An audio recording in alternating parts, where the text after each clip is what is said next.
los temas, pero al público en general, ¿no?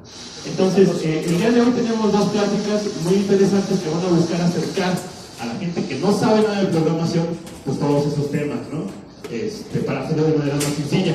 Y este proyecto está abierto a todos los que son programadores, pues los invitamos a que trabajen en una plática, que la presenten con el objetivo de que no les van a hablar como a otros programadores, ¿no? Sino que es para que todo el mundo entienda, ¿no? Para acercarnos y hacer el vínculo, porque hay un montón de gente allá afuera que no entiende, que no sabe qué onda, y tiene la necesidad, ¿no? de contratar a un programador, de que se hagan cosas de ese estilo, y no saben por dónde empezar. Entonces, pues la idea es que aquí vayamos generando todo ese contenido. O sea, quien quita que alguna conferencia que dé se pone en YouTube y alguien dice, mira, no entendí una mierda, pero ese güey sabe qué es lo que necesito que se haga, ¿no? Entonces, porque todos esos problemas, o sea, los temas son como, la gente los ve y son como muy de ingeniería, ¿no? Son problemas de ingeniería, ¿no? De entrada yo creo, es muy mi opinión, que la programación no es una ingeniería, ¿no? Porque, por ejemplo, si un puente... Esto está mejor. Uy. Bien. Ahora sí puedo hacer la voz. Entonces les decía. A ver, levante la mano quienes son programadores. ¿Quién sabe escribir código? Muy bien, ok. Como ven, es 50% de la población. Eso está muy bien. Como les digo, queremos acercarnos a pues la gente que no lo es, ¿no? Entonces, les decía que pues se ve así como de, ay, estos son temas como muy de ingeniería. Yo creo que la programación no es una ingeniería. Porque, por ejemplo, si un puente se cae, pues la pregunta es, güey, ¿quién es el ingeniero que va a perderlo todo, no? Pero si un sistema se cae, la pregunta es, ¿quién le apaga y le vuelve a prender, por favor? Y pues eso no puede ser una ingeniería, ¿estamos de acuerdo, no? Yo creo que lo único que comparte la programación con la ingeniería es que, así como todos los médicos tienen que pasar mucho tiempo sin dormir, los pilotos de avión pasan mucho tiempo sin estar en casa, los programadores tienen que pasar mucho tiempo sin coger. Nadie sabe a qué se debe, es un problema sin resolver, pero por alguna razón, mientras menos coges, más computación sabes. O sea, te lo piden, para los que no son programadores, te lo piden en las entrevistas de trabajo, es un asco, así. Es que sí nos gusta tu perfil y todo, el problema es tu ICM. ICM, les explico, significa índice de cogidas al mes. 0.3 es muy alto para esta empresa, lo sentimos. Ahora, eso es el software normal, ¿no? Que Facebook, que Instagram, lo que traigan en sus teléfonos. Sin embargo, hay cosas que no nos podemos dar el lujo de que fallen, ¿no? Los hospitales no se pueden apagar, los aviones no se pueden caer. Para todo eso, tenemos un monasterio en la India, donde los programadores, después de haber sido amantados, jamás vuelven a ser tocados por una mujer. Pero pues esos ya son programadores con un nivel así kosher, ¿no? O sea, esa es la banda que hace inteligencia artificial, pueden doblar cucharas con la mente, la impresora les funciona a la primera, ¿no? Unos maestros. Bueno, entonces, vamos a empezar con unas pláticas. Primero va a pasar Alexander. Alexander viene, él es docente en la Facultad de Ciencias de la UNAM y trae un mensaje acerca sobre cómo estamos enseñando todas estas cosas y cómo podemos apoyarnos de pues, los cambios, ¿no? que se están dando. Entonces, por favor, reciban con un fuerte aplauso a Alexander.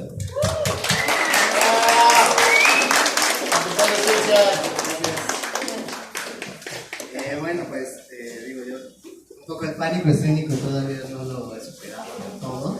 Tranquilo. Pero, pues sí, nosotros básicamente lo que hacemos es en el ámbito educativo. Resulta que ahora, bueno, me imagino que todos ustedes que alguna vez fueron niños pasaron alguna vez por ese proceso de tener que aprender algo, ¿no? Por lo general, pues te dicen, aprendes a andar en bicicleta, ¿no? Es como lo básico. Entonces, así como que la pregunta obligada es, pues, ¿quién de ustedes aprendió a andar en bicicleta porque le platicaron cómo se andaba en bicicleta? ¿Alguien aprendió así de platicadito? Que le dijeran, mira, para andar en bicicleta te subes, le pedaleas una vez, y luego le pedaleas otra, y pues ya sabes andar en bicicleta, ¿no? No. Si analizamos la vida actual, la enseñanza actual es mucho así, ¿no? Nos dicen, ahí está la teoría, eso es saber. La realidad es que no, ¿no? O sea, la realidad es que una frase que por ahí acuñó un educador de principios del siglo XX, llamado Vygotsky, decía que el individuo aprende lo que vive, no lo que le dicen que aprenda, ¿no? Y finalmente, pues eso sigue siendo una realidad, tan es una realidad actualmente, que después de casi 100 años, los educadores actualmente están rescatando a Vygotsky, ¿no? Entonces resulta que, bueno, nosotros como somos físicos y tenemos casi siempre el problema de que nos dicen, enséñale física a unos chavos de prepa o de licenciatura, ¿no? Y resulta que esos chavos a veces no saben ni siquiera la matemática básica, entonces se vuelve un problema grande tratar de enseñarle algo a alguien que no tiene las bases para eso, ¿no? Porque siempre le han dicho, ya lo sabes, porque te dijimos que ya lo sabes, porque lo vino tu maestro, dio una plática en la cual te enseñó el teorema de Pitágoras y luego te dijo, pues ya lo vimos, entonces ya lo sabes, ¿no? Y entonces tristemente esa realidad, como sigue sucediendo, nosotros que nos dedicamos a la enseñanza, pues hemos tratado de darle un giro a la enseñanza de la física sobre todo y de las matemáticas, que son como las materias fuertes para nosotros, a lo que nosotros hacemos. Sabemos que esto va más allá de esas materias, pero lo que nosotros hemos querido es que ahora la enseñanza de estas dos materias en particular pueda no renovarse como tal, porque no estamos inventando nada, sino dar un giro hacia la inclusión de los recursos digitales, de las nuevas formas de enseñanza que son, digamos, conforme a los tiempos que viven ahora los chicos y a los tiempos que todos vivimos, pues son con recursos tecnológicos, ¿no? Muchas de ellas son ya no tan platicaditas, porque resulta que ese conocimiento pues, lo podemos poner en la red y los chicos pueden ir a revisarlo ahí. Entonces, en lugar de que nuestras clases sea gastar el tiempo en venir a repetirte lo que está en el libro, pues que sea más bien buscas tu información y vienes aquí a hacer, ¿no? Aprender haciendo las cosas. Eso es como dice Vygotsky, así es como se aprende, ¿no? Entonces, básicamente por esa razón, pues nos hemos dado a la tarea de fomentar una nueva manera de enseñar la física y las matemáticas, que tiene que ver con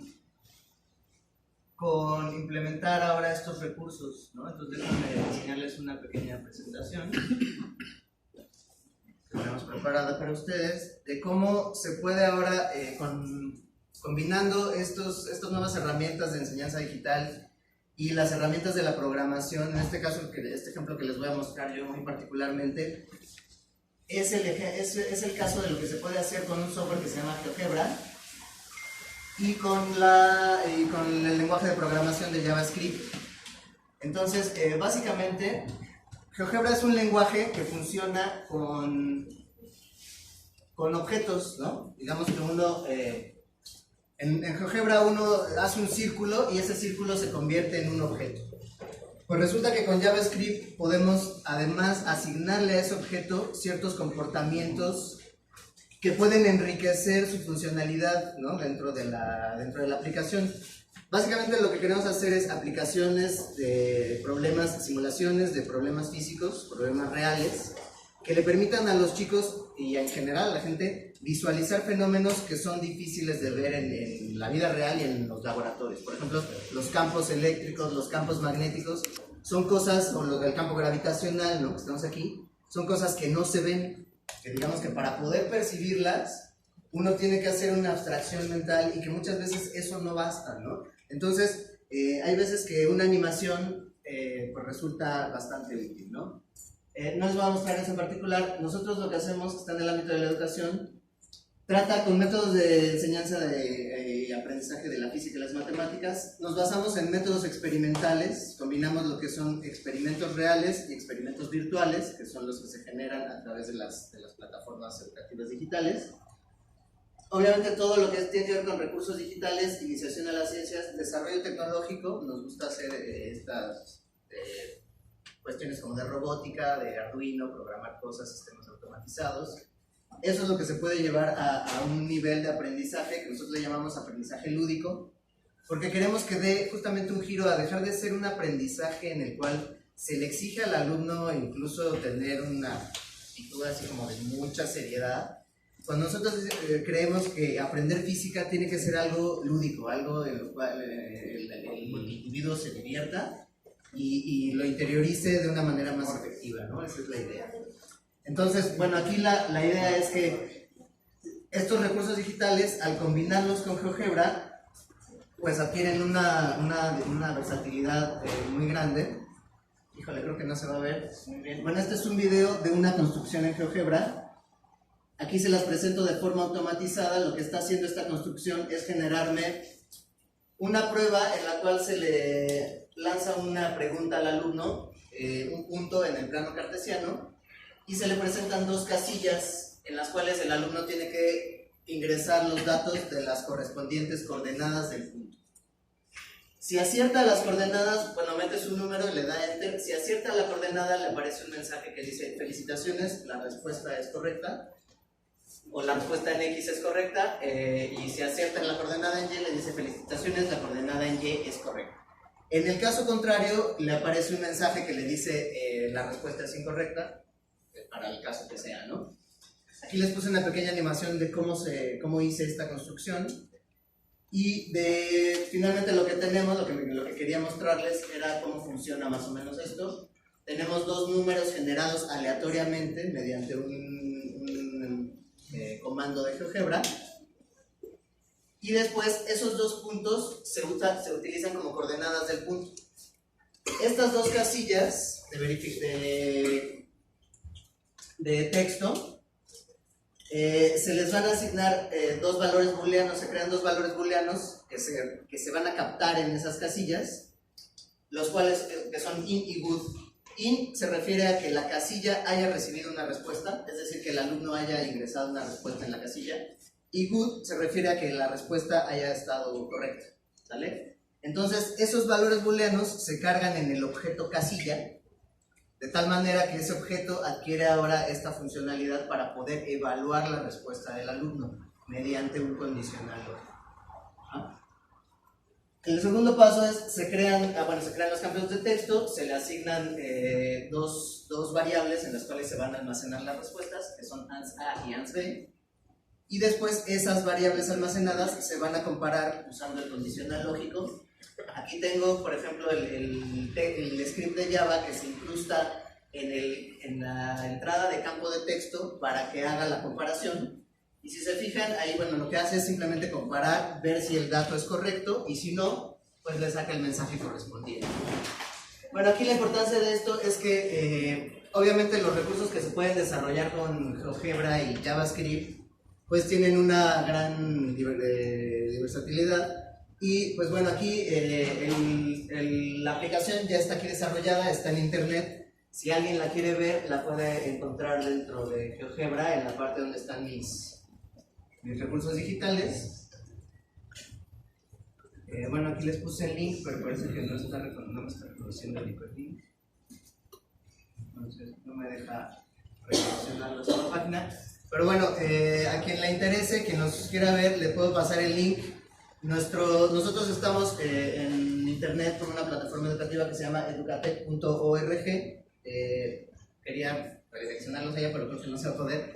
Entonces, bueno, si después les interesa alguien conocer más acerca del desarrollo del software educativo y de cómo se puede combinar ese software educativo con estas herramientas de programación, pues bueno, nosotros aquí estamos, quien guste, y bueno, esta es básicamente la presentación de lo que hacemos en Educatec. No sé si hay dudas, comentarios, opiniones, o sea, si no, pues bueno, eso es todo por mi parte.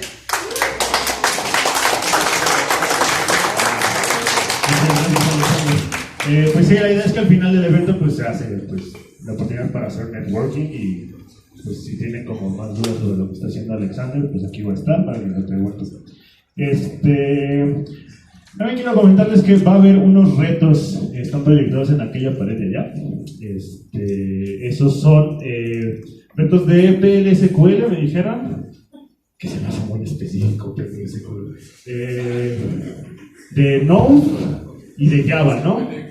Y cositas de Scrum, claro. Entonces son esos retos, y a las primeras 10 personas que los resuelvan, pues se van a llevar un pase doble al cine. No es el miércoles, no crean que somos tan pequeños. Y también están en la página de EO Coders, ahí en Facebook, si ya lo siguen o si sería bueno que los podrían seguir ahorita, es una idea. También ahí están publicados, ¿no? Ok, vamos a pasar a la siguiente plática. La siguiente plática la va a dar un amigo mío que se llama Miguel Ángel Carvajal. Él actualmente está trabajando en Blim. Me acabo de enterar que hubo una pelea por él y se lo estuvieron peleando así muy cabrón y ganó Blim, ¿no? Porque ganó el dinero. Entonces... Vamos, se cayó. Entonces la plática es sobre la historia de Java. No sé, o sea, los programadores sí, pero ¿quién no sabe qué es Java? Así, yo no sé qué es Java, por ejemplo. Así. Ok, todo el mundo sabe qué es Java. Pues entonces, no hay nada que decir, maestro, gracias a tu caso, por favor. No, un poco de historia, porque, pues a mí, por ejemplo, no, Java, pues no, pues me gusta no programar en Java, eso es bien chido. No programar en Java, pero es muy importante, todo el mundo tiene que saberlo, y porque tiene mucho peso, y eso es lo que nos va a explicar Miguel Ángel a continuación. Entonces, por favor, reciban con un gran aplauso a Miguel Ángel Carvajal.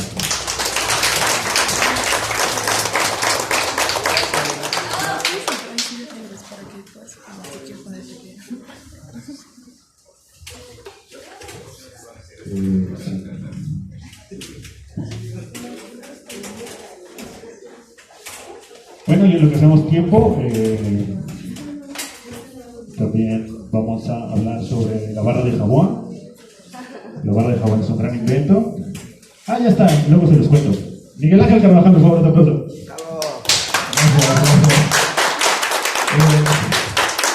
Nada, les agradezco que estén aquí. Es un gran esfuerzo haber hecho este evento tan pronto y espero que lo disfruten. A mí me tocó hablar de Java, el cual aquí puse, no sé si se vea bien, pero puse un dibujillo ahí que quien tenga conocimiento de Java, pues ubicará esa tacita de té y ese monito. Yo no sé por qué ese monito nos recuerda a Java, pero bueno, ahí está, ¿no? Y me gustó esto porque es como muy común, no sé, me recuerda así como no sé, equipos de fútbol, ¿no? Unos que le van a un equipo ahí que o lo amas o lo odias, ¿no? No voy a decir nombres porque no estamos en eso, pero Java me suena que es así, ¿no? Porque mucha gente odia Java o ama Java, ¿no? No hay intermedios, o te das asco Java o Java es tu máximo. Entonces, pues bueno, Java se me hace un lenguaje muy interesante. Les voy a hablar de historia no tan precisa, sino más que nada datos interesantes. Puse al mundo pues porque vivimos en él, ¿no? Y la plática se llama Camel Case Talk. Camel Case, para quien no sepa, Camel Case Talk. Normalmente cuando uno está desarrollando en Java, las variables que nosotros declaramos siempre tienen que seguir una convención, ¿no? Porque si cada quien programara como le diera la gana, entonces sería peor de lo que ya sucede en el mundo, ¿no? De por sí es horrible programar, uno tiene que leer código de quién sabe quién y pensar cómo esa persona pensó y hacer cosas así raras. Entonces, hay convenciones, ¿no? Una de esas es Camel Case. Camel Case significa que si vas a declarar una variable, lo haces de este estilo. Y pues alguien dijo, pues es como un camello, ¿no? Así, claro, sí, camello. Entonces, bueno, ¿por qué Java? Bueno, Java está desde los 90s, ¿no? Así que yo me acuerdo que veía la tacita de té, no sé ni qué era, pero pues me gustaba el café o lo que fuera. Desde los 90s Java tiene mucha presencia y sigue y va a seguir, ¿no? Entonces, ¿por qué? Bueno, es un lenguaje muy popular. Desde sus inicios es muy popular. Quizá fue porque lo utilizaba una empresa que ya no existe, pero que se llamaba Son, gracias. Muchas gracias. Es que ya no existe Son, o quién sabe qué. Yo creo que los que fundaron Son ahorita están hinchados en dinero porque los compró otra empresa que casi nadie conoce, que se llama algo como un oráculo. Ahorita vamos a hablar de eso. Pero entonces, estos tipos de Son lo que hacían es que hacían servidores, ¿no? Entonces ya era como su lenguaje así, y desarrollaron todo un concepto. Entonces, pues después lo vendieron y ahorita estos del oráculo pues están ganando bastante, ¿no? Ahorita les vamos a explicar por qué. Entonces, no sé si me salté así. Entonces, muchas compañías lo utilizan para el desarrollo de aplicaciones de escritorio, ha pasado por un sinfín de cosas y hemos visto unas cosas horribles de Java, Java Mobile Edition para las Palms, no sé si alguien usaba Palm, era la onda, ¿no? Traer tu Palm, así, una cosa inmensa, no hacías nada, pero traes tu Palm, programabas en Java, ¿no? ¿Quién tenía su Palm? Yo tenía una Palm. Ah, claro, sí, pues como no. Ahorita ya un Android dice, ay, qué tontería una Palm, ¿no? Pero en esa época, pues sí existía. Entonces, pues sí, es un lenguaje muy popular y me dirán, ay, sí, popular, algunas métricas. Les vamos a proporcionar esta presentación. Hay dos indicadores que en el mundo del desarrollo, pues sí se consideran como válidos, ¿no? Uno que es TIOBE y otro que es GitHub. Cada uno presenta anualmente presentan de todos los lenguajes, de todo el uso que se les da, de todas las búsquedas que se hacen en Google, de todas las contribuciones que se hacen en los repositorios, todo eso pues tiene una serie de mediciones. Entonces, obviamente no es el más popular, no está Java, JavaScript, está Python. Sin embargo, algo importante es que Java es muy fuerte en el ambiente Enterprise, ¿no? O sea, porque me dirían, no, pues Python no es muy popular. Sí lo es, pero para un rubro muy específico que es inteligencia artificial, machine learning, TensorFlow, cosas así, es muy poderoso, ¿no? JavaScript también es muy poderoso, pero Java resulta que pues muchas empresas ya están casadas con Java, ¿no? Entonces tienen unos sistemas que difícilmente van a decir, sí, vamos a usar ahora Python porque es más cómodo de usar, ¿no? Es una sintaxis más amigable, pues sí. Java es un poco más complicado al momento de escribir su sintaxis. Sin embargo, ahorita les voy a presentar unas cosas de por qué Java sigue en el juego. Entonces, ¿por qué algunos de los aspectos que hacen a Java tan popular? Pues es muy portable, es escalable y hay muchos usuarios que lo utilizan como otros lenguajes populares, ¿no? Entonces, la portabilidad. Este lenguaje es muy popular porque corre, se ejecuta dentro de una plataforma que es agnóstica. Agnóstica, que es eso, ahorita vamos a hablar de PAMOS, ¿no? Porque es un concepto extraño. Entonces, esta plataforma se llama la máquina virtual de Java, Java Virtual Machine. Esto le permite ejecutarse en varios sistemas operativos.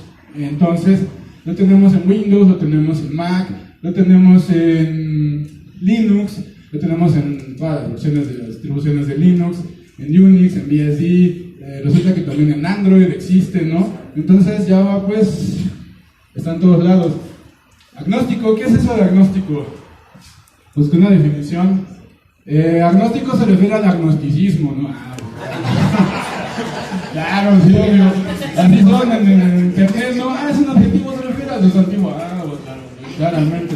Es una posición filosófica que sostiene que las cuestiones divinas y aquello que va más allá de la experiencia escapan de la comprensión de los seres humanos.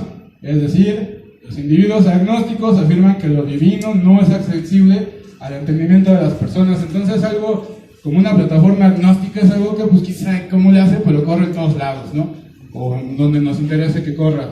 Entonces, escalable. Java permite de una manera bastante amigable, sencilla, gracias a toda su documentación que está bastante bien organizada, que si uno tiene una infraestructura en la nube donde vamos a tener que seguir un flujo de integración continua, de despliegue continuo, inventar varias cosas que quizá ahorita todavía no nos interesa saber, pues te dice cómo hacerlo, ¿no? Y cómo aprovechar los recursos y cómo hacerlo de manera eficiente.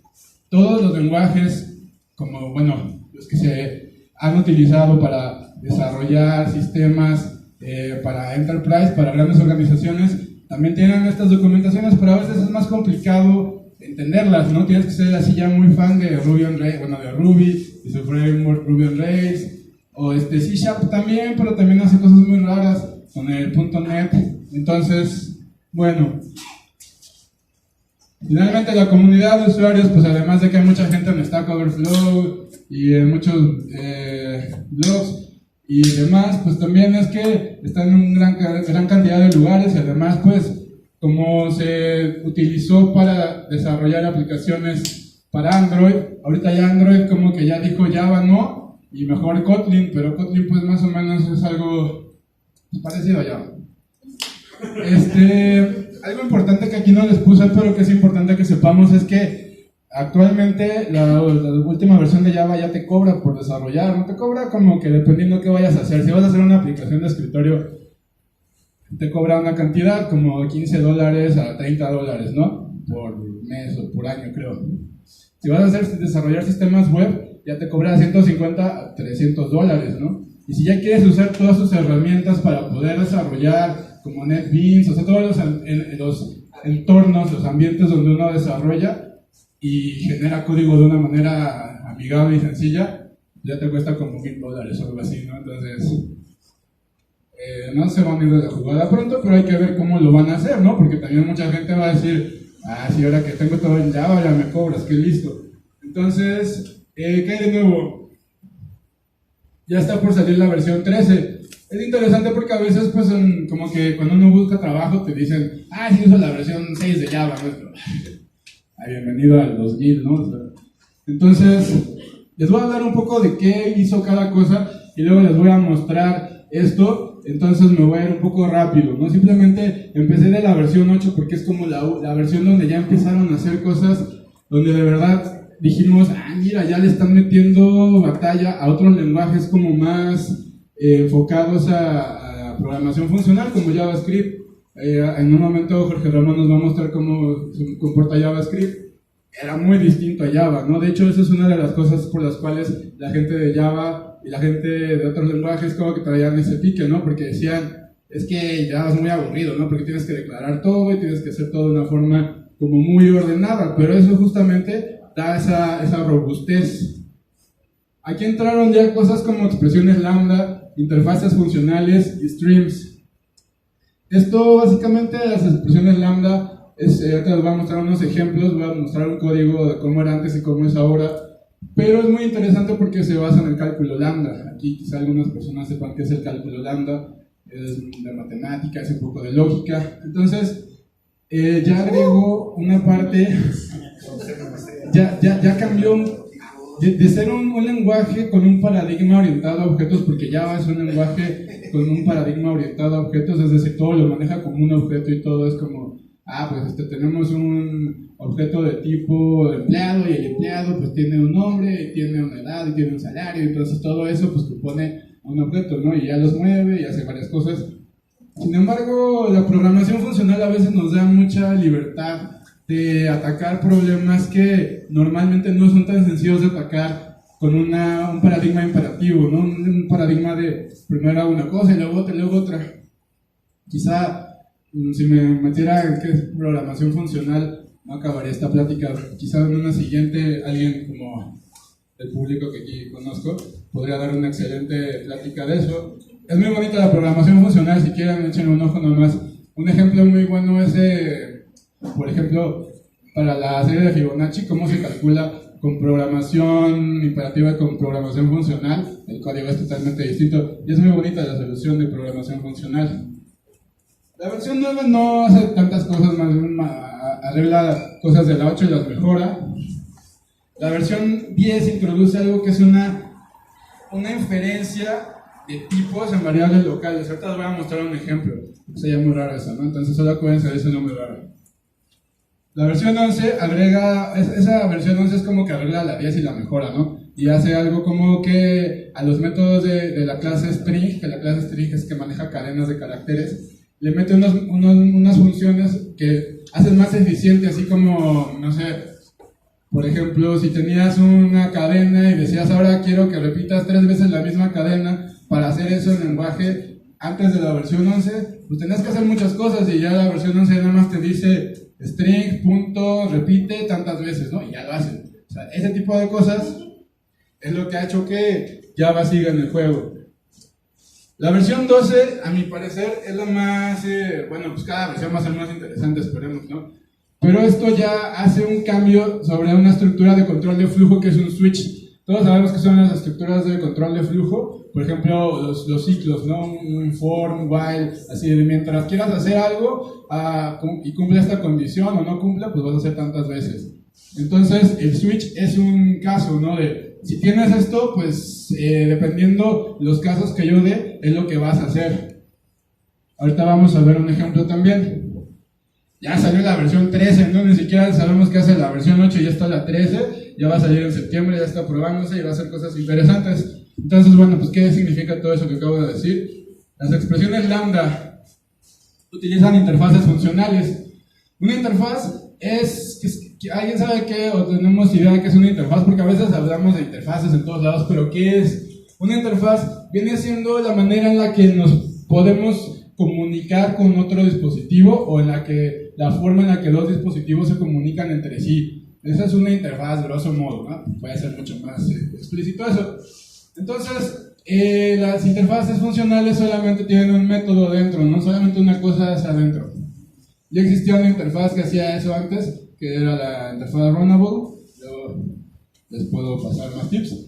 Ahí puse un reto, pues lo que es una interfaz en Java para quien quiera, eso no creo que no entren dentro de los retos. Y la siguiente de las expresiones lambda es que utiliza el operador flechita. Eso fue así como, ya tiene una flechita, ¿no? Porque pues se ve bonito y te da como más cosas. Entonces, ahí tenemos un ejemplo, espero que se alcance a ver bien. Entonces tenemos una interface, saludo, lo traduje. Entonces, básicamente, para quien ha programado en Java, antes era para poder definir un método donde nosotros simplemente recibiéramos un parámetro y escribiéramos algo, pues tendríamos que implementarlo de una manera mucho más cuadrada. Y no es que esto resuelva la vida, simplemente que al momento de que uno ni siquiera sabe mucho de código, pero como que tiene sentido leer esto, ¿no? Si no sabemos de código. O sea, pues tenemos algo que se llama un saludo, y yo defino una variable que saludo día o saludo noche, recibo algo str, que es una variable, un tipo string, una cadena de caracteres, y entonces voy a escribir buen día, y recibo algo, ¿no? Que podría ser un nombre, o buena noche, y un nombre. Entonces cuando ya mando llamar mi método, pues entonces al momento de instanciar saludo día, pues me va a mandar justamente, o sea, cuando yo mando a escribir, me va a llamar a ese método y entonces pues ya automáticamente manda a llamar nuestro método que escribe la cadena. Es decir, ya nos está simplificando ese método, quizás se ve como muy baboso. Tenemos otro método que es prueba numérica.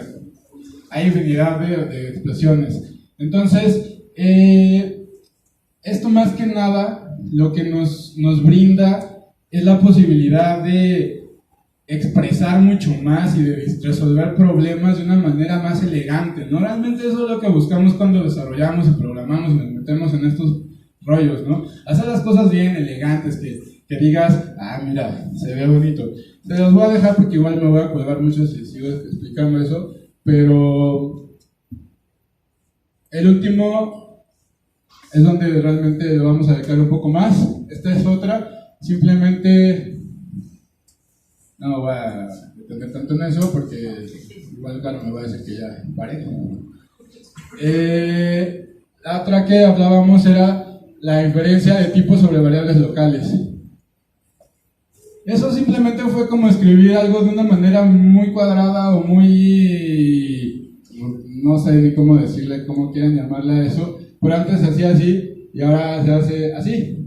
No sé, insisto, no hay que entender qué dice eso para decir, pues, qué nos gusta más, cómo se ve mejor, ¿no? Tienen nombres ahí. Es más, aquí se repite varias veces lo mismo. Hashmap, no sé qué, string integer, hashmap, string integer. Es como si ya lo escribí en un lado, otra vez lo escribo, pues, ¿para qué me haces gastar tiempo? Líneas, mis dedos se cansan, o sea, ya para. Entonces esto es como, claro, eso va a tener una variable X y el lenguaje infiere qué tipo de dato estás usando. Entonces ya no es como que tengas que decir, sí, voy a usar algo de tipo string, un entero, y voy a hacer tal, sino que ya la variable, gracias al lenguaje, ya infiere que vamos a usar. La expresión switch. Entonces, este es una expresión switch, no sé si se alcanza a ver mal, pero así no podríamos hacerla más grande, quizá. Bueno. El típico caso de un switch teníamos que estructurar por cada caso, teníamos que hacer algo. Este ejemplo es muy gracioso porque estamos usando una variable booleana. Hace rato aquí el compañero Alexander habló de variables booleanas.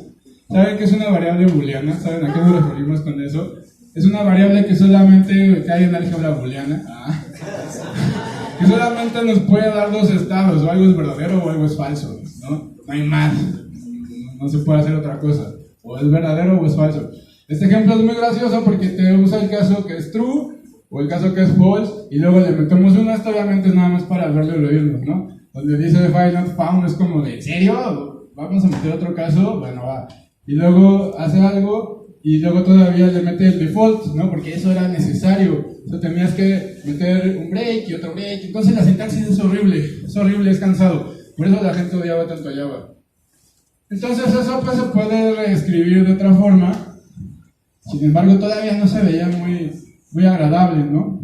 Eso ya más o menos fue una evolución de esa sintaxis del lenguaje. Pero todavía teníamos que hacer cosas como bien necias, ¿no? Como, bueno, pero entonces si pasa algo, regresas que sí, si no, regresas que no, y si no, entonces, y además otro, o sea, pues ya sabemos que no va a pasar, entonces ¿para qué tengo que meter un default? Bueno, pero así lo hacía. Y así fue evolucionando, hasta que a mí me gusta porque mete algo que es ternary bool, ¿no? Ternary es de ternario, de tres, ¿no? Entonces es como un poco ridículo decir un booleano ternario, ¿no? Porque estás diciendo como que solo tengo dos estados, pero voy a hacer algo de tres. Ok. Sin embargo, vean qué cómodo es escribirlo ahora, ¿no? Nos ahorró, ahora sí se ve, inclusive, ¿no? Ya atrás se ve, antes no se veía. Entonces, esto es realmente la ventaja. Todo esto, lo que realmente se agradece cuando uno se mete a estos asuntos, es que una versión, al final de cuentas, ellos están agregando elementos sintácticos para hacer más sencillo, quizá el compilador o para escribir mejor, pero realmente se incrementa el poder expresivo, ¿no? Entonces realmente pues uno como programador pues es un poco artista, ¿no? Igual nos ven como ratas ahí encerradas y solo hablando con computadoras, pero no, es un arte hacer código y que corra y que se vea bien y que cuando otra persona llegue y lo entienda. Entonces, pues ¿qué me dicen de escribir algo horrible así? Que pues no hay ni por qué saber leerlo, algo así, ¿no? Hasta dice, si tienes true, pues ya lo mandas directo a hacer algo verdadero y si no falso. Entonces, realmente eso es lo que Java está haciendo, ¿no? Entonces, pues yo la verdad es que me gustó ver esto último, la versión 13 está mejorando la versión 12, pero eso es lo que significa para la gente que no nos interesa programar, que no nos dedicamos a eso, pero pues que vivimos en un mundo donde sucede eso. Lo que nos deja ver es que cada vez van a haber avances más significativos, cada vez vamos a poder comunicarnos con más cosas. De hecho, yo creo que en algún punto, alguien que no tenga idea de cómo programar, la programación se va a hacer cada vez tan más intuitiva que vamos a poder hacerlo, ya podemos programar un refrigerador para que le diga al supermercado que le mande cosas cuando se vacía, ¿no? Y eso nada más tienes que teclear cosas, programar ya no es tan complicado. Entonces, bueno, creo que ya se me acaba mi tiempo, sí. Ese era un poco lo que quería abordar de Java, ¿no? Está cambiando, está evolucionando y cada vez está haciéndose más acorde a cómo la gente piensa, ¿no? Y entonces eso acerca más a alguien que no tiene que saber tanto de código raro, pero que al final pues es lo que nos interesa, ¿no? Que